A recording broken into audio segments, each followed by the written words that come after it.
Y'all know I'm a Clippers supporter and a Kawhi Leonard supporter.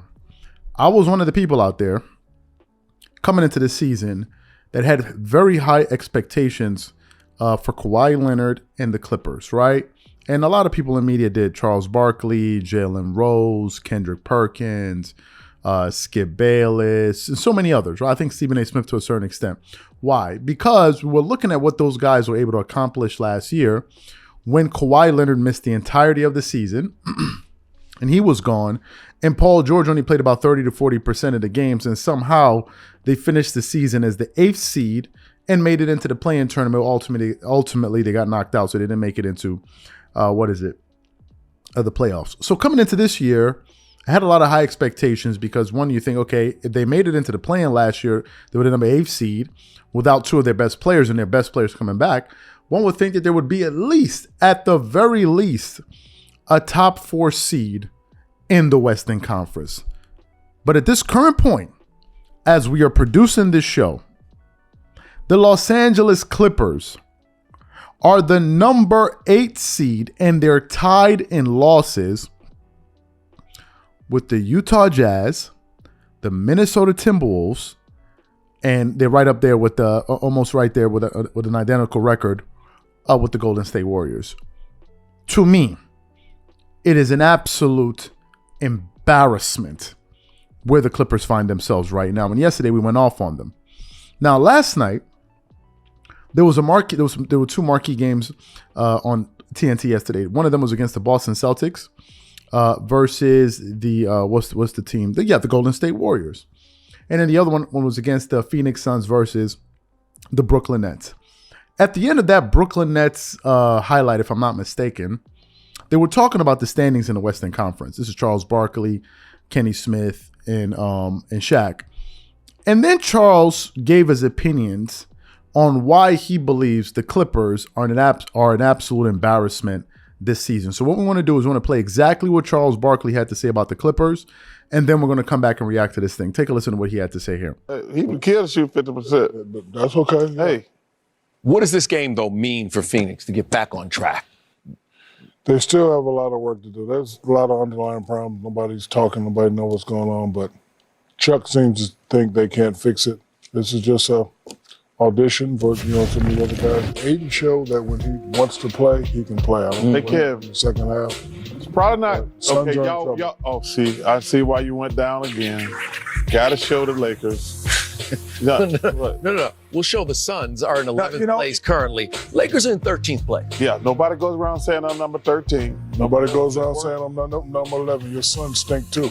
They do. Okay, good. But Kevin, this is a really. They're only like 2 games from 7 and 3 games from 6. Yeah, but you look at it. The Thunder, they're trying to win the lottery. The Warriors been hurt and the Clippers, I don't know what the hell the Clippers are doing. I mean, I picked the Clippers to win the West, but right now I'm all in on the Denver Nuggets. What the Clippers are doing is embarrassing basketball. If you're not embarrassing? It's embarrassing. If you're not going to do, you can pay to play. Okay. You're supposed to I'm just asking you a question. That's a new thing they just started. You have to go to work. Oh, okay. Yeah, that's a new thing they just started like 2 months ago. You go to work. So you heard his comments. Here are my thoughts. I got a lot. For most of the NBA teams and the situations happen around the league this year, I don't have any emotional, connection to it because, none of these, I don't support any of these teams or any of these players, right? So we've been able to just produce content without really having any emotional connection to it, except, we're just covering these games. In the case of the Clippers, I'm emotionally connected to that team because that's the team I'm supporting. And also, my favorite player, at least as of now, Kawhi Leonard still plays on that team. Here are my thoughts. Tonight, the Clippers are going to be playing against the San Antonio Spurs. If I'm not mistaken, the San Antonio Spurs are the number 14 seed in the Western Conference. And I just have this feeling inside of me that the Clippers are going to do something funky again. And what am I referring to? They're going to do something where they either sit down, maybe Paul George, sit down Kawhi Leonard, or only play Kawhi Leonard. They're just going to do something that's just going to irritate me, right? And it's gotten to the point where it has become, for me personally, very, very hard to root for this team. Very, very hard. Now, I've heard some reports that the Clippers are exploring some potential trades. In specific, they're looking to get more size, in this case, another big, to accompany Ivica Zubac in the paint, who does a fantastic job, but he's only their really big. He's their only real big body that they have that's also a threat, especially when he's rolling. He's a nightmare when he's rolling to the basket because he's looking to put everybody in the rim every single time he's rolling down. He's going downhill. So we've been hearing some rumblings out there that they're looking to make a move towards a trade deadline, and they're looking to make a move or probably move one of their point guards, either Reggie Jackson or John Wall. Now, some other people have said, no, the Clippers are actually looking to make an upgrade at the point guard spot. I've said this for a very long time, and I'm going to say it once more. The number one problem area for the Clippers, if we're just talking about it from if we're talking about this team from a construction standpoint, has always been their point guard spot. That's the one position they simply could not get right. Let's go through some of the point guards that the Clippers had. They've had Lou Williams. That wasn't really the guy you were looking for.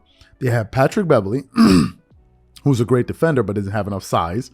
And you can see examples of when Luka Doncic, which was basically abusing him in the playoffs to the point where Ty Lue had to sit him down for an entire series.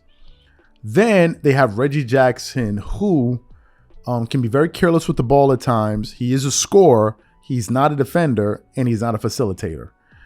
And then you have John Wall, who I heard some stat that his plus minus is, or rather when he's on the floor, the Clippers are losing by an average of 6 points per game. So I've also heard that they're looking to make a move in that direction to trade one of their point guards or get a better point guard. I've been one of those people that believe that they should be starting Terrence Mann. I think Terrence Mann is the perfect guy for the job. He's a 6'5" point guard. They can run the point. He can play defense. He has a lot of length. He has a motor. He's going to make big shots, and usually good things happen when he's on the floor. But to the Clippers, I don't even know if I'm going to bother watching tonight's game, to be honest with you. And it's getting to the point where I really don't care if these guys are playing or not, because the inconsistency is what's killing me with this team.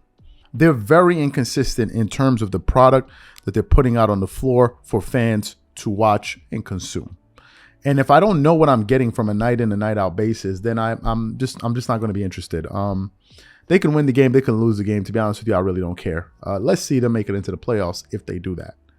If they do that, the Clippers to me an embarrassment, flat out embarrassment. Of all the teams in the Western Conference, they should be the most embarrassed because they're doing it to themselves. It's not like as if other teams, like if you look at the Brooklyn Nets, they're missing KD because he's actually injured. If you look at the Lakers, they're missing AD, Anthony Davis, because he's actually injured. The Clippers, on the other hand, they're just doing all of this nonsense all on their own. And I agree 100% with Charles Barkley. It is an embarrassment. 100% embarrassment. And I would advise nobody to bet on the Clippers to win it all. Now, I could be wrong, but they got to change this. It's my thoughts. Whatever you guys think, leave your thoughts in the comment section. We catch you all on the next show. Peace.